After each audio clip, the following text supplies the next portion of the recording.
Canada's premiers are presenting a united front ahead of the upcoming CUSMA review. Several provincial leaders were in Ottawa this week talking trade hurdles as that July deadline approaches. I'm optimistic. Of course, the CUSMA review that's coming up is probably the most important thing facing the country right now. We've got to get that right. And there's no sense antagonizing our partners that we're negotiating with. Well, that was PEI Premier Rob Lantz speaking at the Future of Business Summit yesterday, and as luck would have it, he joins me now here in the studio. Premier Lantz, it's good to see you again. Thanks for coming in today, sir. You said a couple of really interesting things yesterday, but one I wanted to see if I can get some more clarity on was a comment you attributed to the U.S. Ambassador Pete Hoekstra, who told you that he doesn't think supply management will be up for any significant change in these CUSMA negotiations. Can you expand on that? Because the president has always complained about this.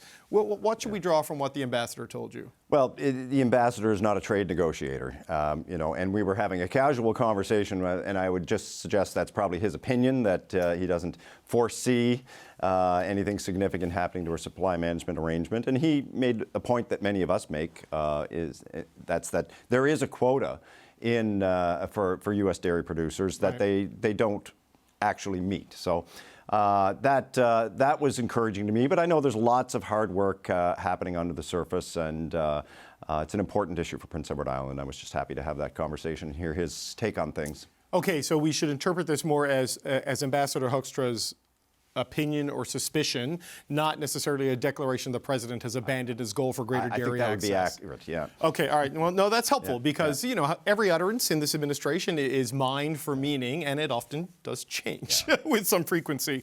So, okay, because Canada said they're not touching supply management, but we should not, I guess, take this to the bank as a shift in I wouldn't take it to the bank, no, but it was encouraging for me to hear from him. So you also raised some concerns yesterday, Premier, about the use of the word weaknesses when Mark Carney was describing our reliance and our entanglement on the U.S. when it comes to trade. It's similar to what he said in the Davos speech where he called it a vulnerability. How do you view the relationship with the U.S. right now, given your concerns over that particular word choice from Mark Carney? Well, I don't have concerns over it. We were on a panel yesterday. Sometimes you've got to set yourself apart somehow. But I think that, look, I know...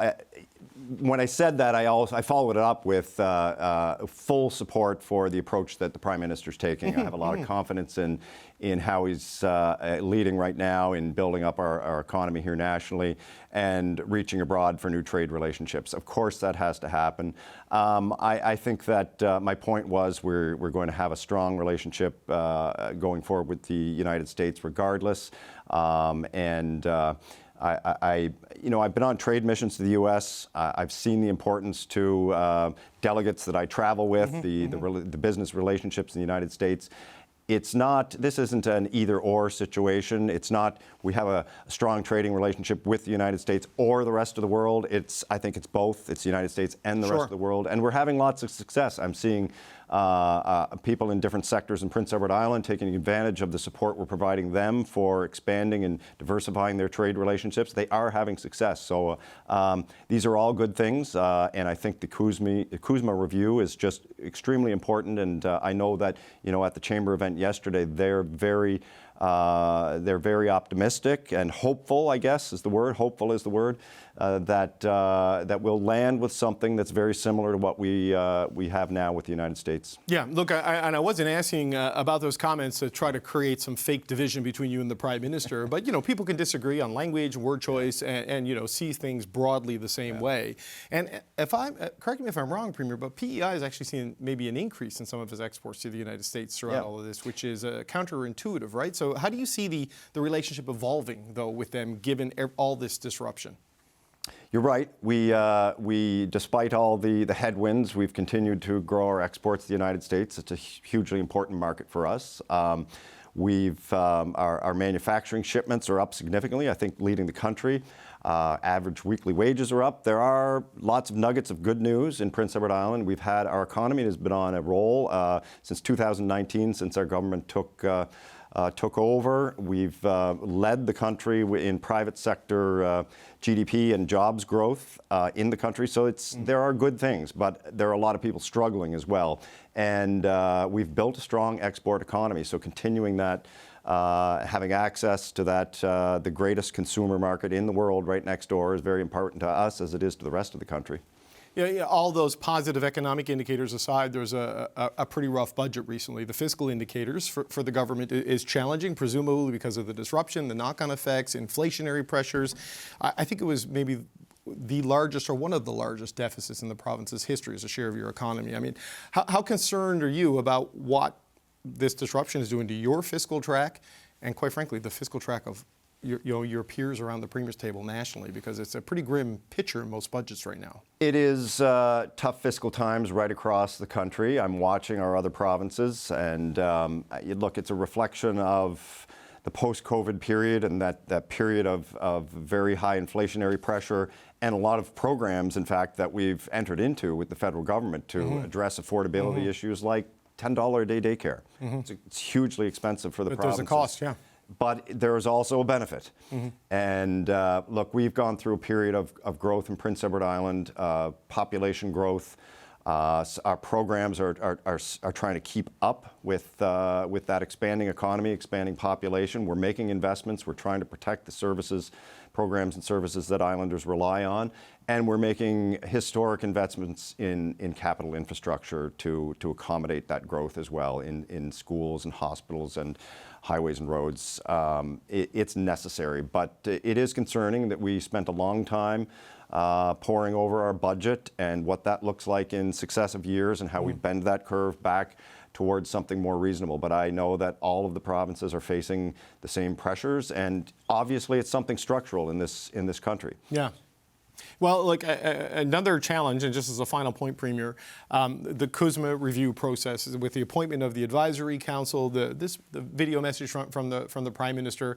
We're in this, a pre-game period, right, leading up to the July 1 deadline. There was a commitment for more consistent updates to the premiers and the Council of the Federation, which I'm not sure has happened with the regularity people were hoping for. But just what is your sense of what your priorities will be when this gets going in earnest, and just how hopeful you are that this can lead to a good resolution? Well, I met with Janice Charette, Canada's chief trade negotiator to the U.S. This afternoon, and very impressive lady. I have a lot of confidence that she has this in hand, and she's going to do a great job on behalf of all Canadians. And what we're looking for is, obviously, we would like to be tariff-free with the United States. Sure. The United States has made it clear that that's probably not going to happen, but we're still the envy of the world. We still have the lowest effective tariff rates anywhere. I think that this review on July 1st, I'm not sure how it got scheduled for July 1st Canada Day and what the significance of that might be, but we are still fortunate, but it's the uncertainty that's bothering most people, and I had this conversation at the Chamber Summit event yesterday, that it's the uncertainty. If we can live with the status quo, work on the sectoral tariffs, I think that is it's best we can ask for at this point. Rob Lantz, Premier of Prince Edward Island. It's good to see you again, sir. Thank you for coming in. Thanks, David. Appreciate your time. Well, Prime Minister Mark Carney's new advisory committee faces the tough challenge of navigating shaky trade ties with the U.S. That's as Canada's premiers are charting forward with measures to diversify trade beyond the United States. Earlier today, I spoke to PEI Premier and Council of the Federation Chair Rob Lantz about the path forward. This isn't an either-or situation. It's not we have a strong trading relationship with the United States or the rest of the world. I think it's both. It's the United States and the rest of the world. And we're having lots of success. I'm seeing people in different sectors in Prince Edward Island taking advantage of the support we're providing them for expanding and diversifying their trade relationships. They are having success. So these are all good things. And I think the CUSMA review is just extremely important. New Brunswick Premier Susan Holt joins me now. Premier, it's good to see you. Welcome back to the show. Thanks for having me, as always, David. You met with the Prime Minister, and this is sort of in the wake of the video that was released. What message did you take from what Mark Carney had to say in that, and what message do you think he was trying to send to Canadians? Well, the message that I take from it is the one that is the conversation we've been having with New Brunswick businesses for a long time, that there's no better time to diversify our client base, our markets, because for too long we've been really dependent on the U.S., with 92% of our exports going to the United States. So the Prime Minister has been doing a great job creating opportunities for Canada and Canadian businesses around the world, new trade agreements, new relationships.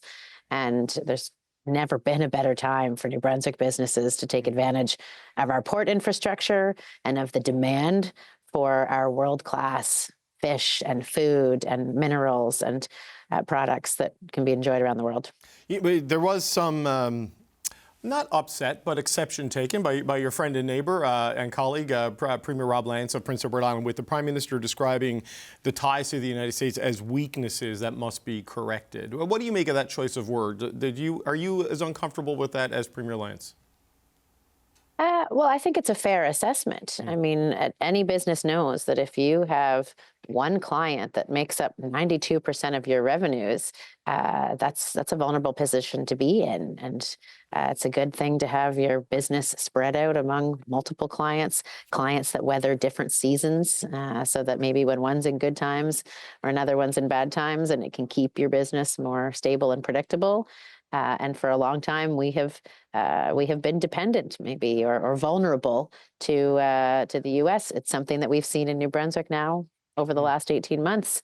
And so it's a great time to go and get new customers in other markets in order to reduce our reliance or our vulnerability to U.S. political winds. So we had this message from the Prime Minister sort of laying out where he sees things, and we've had the appointment of a new advisory council today, which represents a lot of business leaders from a lot of key sectors and the mix of current and former politicians, of course. What is your sense of where things are right now in this review, in this relationship, after your meeting with the Prime Minister? I know there was a sort of a commitment to regular updates to the premiers as a group, which I don't know has been happening as consistently as people might like, but what's your sense after meeting with the Prime Minister of where things are right now? My sense is that things are what I'll call, we're in the sausage making moment where, it's the review is getting underway. There's work that's being done. There's meetings that are happening. There's perspectives being prepared. And it's, I think the fundamentals are still strong. Canada sells a lot of important things to the U.S. The U.S. sells a lot of important things to us. We're both better off when our economies are strong and when our relationship is strong. And I think at the end of the day, we're going to get a deal that is in the best interest of both countries. And we've got the right people at the table advocating for New Brunswick's interests and Canada's interests. So I'm looking forward to the day when maybe some of this is behind us and we can have a little more certainty that creates the conditions for the kind of investment that New Brunswick was in Ottawa seeking. When we started the conversation, you went through the list of the sort of the major products and the pillars of the New Brunswick economy that you say is, that you're looking to seek new markets for because of this over-reliance we've historically had with the United States. Where is New Brunswick on that journey? Because turning around an ocean liner takes some time, right? And opening up these new markets, it's just been a little over a year with Trump. And how much progress do you think you've made? Because the tariffs on softwood and other things still there and sticky. I think we've made some solid progress. I think it does take some time to shift habits. It takes time to learn about new markets. It takes time to meet a potential customer, to learn what their needs are, to present them with your product or service or solution, and to get that to the point of deal signing. But we've seen the attitudes shift.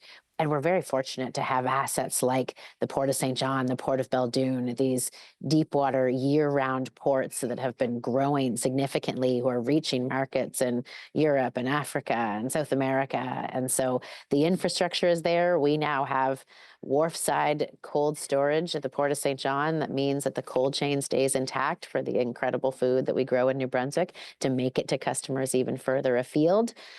So we are very optimistic about our ability to grow our food exports, our fish exports, and our mineral sector in the face of these challenges that Trump has brought on us. But are things locking in, or is it still in the exploration phase, is what I wonder, right? Because the disruption obviously is continuous and immediate from the U.S.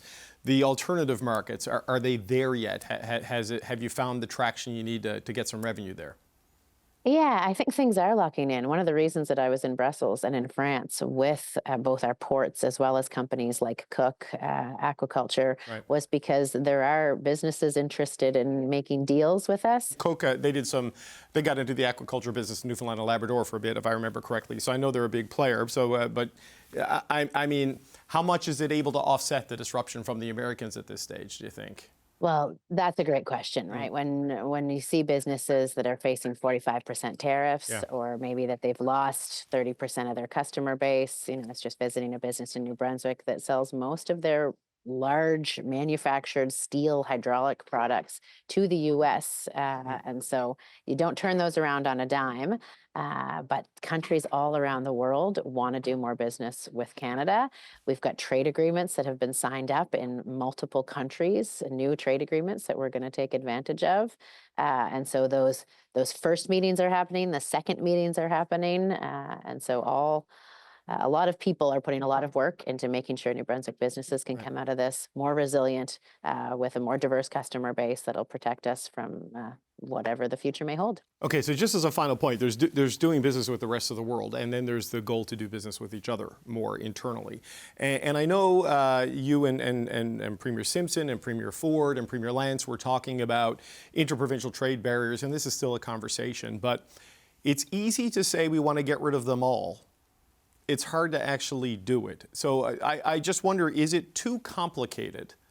And is there too much entrenched interest to actually get to the total elimination of all interprovincial trade barriers based on where things are a year or so into this conversation? Well, every time we eliminate a trade barrier, it's worth celebrating, right? So as provinces knock off an exemption, another exemption, all of them or half of them, that's a really good thing.